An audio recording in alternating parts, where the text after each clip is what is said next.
England face Argentina for the fourth time in a year on Saturday, but the Twickenham game will be the last meeting between the sides until they face each other in Tokyo in the 2019 World Cup. Eddie John's side have won the last 3 encounters despite first playing a man short for all but the first 4 minutes at Twickenham a year ago when Elliot Daly was sent off for a dangerous tackle, and then in the summer winning both tests despite being without a team of players who were with the Lions in New Zealand. Courtney says we have limited time together between now and the next World Cup and we need to make every minute count. We know it's on the way and Eddie Jones has planned everything out.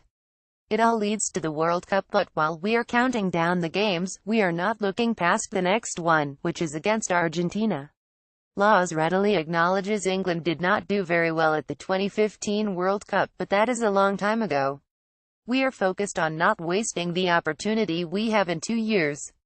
We have the players, the coaches and the staff. We have the right mentality and attitude to win it. We have to make sure that we knuckle down so that, when we get there, we can get really excited and tackle it head-on. England spent last week training in the warm in Portugal, enjoying line-out sessions on the beach.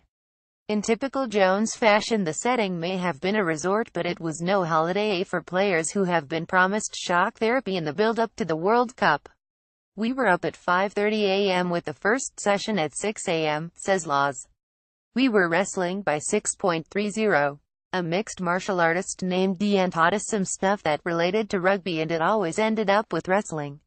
I don't think anyone is technically that good, but we are all pretty strong. It was challenging but fun. England have a grappling contest of a different kind on Monday when they meet the Wales forwards in Bristol for a series of scrums and lineouts that will be overseen by the referee Nigel Owens.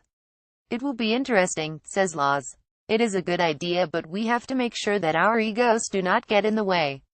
We are rivals, but we are playing them next year in the Six Nations, not now. It will be full on. It always is when we have teams to play against in training. It is a bigger version of that. I know a few of their boys from the Lions and hope that we all get something from it. Laws has achieved consistency under Jones and pushed hard for a starting place in the Lions test side. But the Australian made sure his charge went into the autumn series without a trace of complacency by saying the forward could have done better for Northampton last month. The biggest thing for me has been staying fit, says Laws. On top of that, my work ethic, in the gym and on the training pitch, has been way higher than in previous years.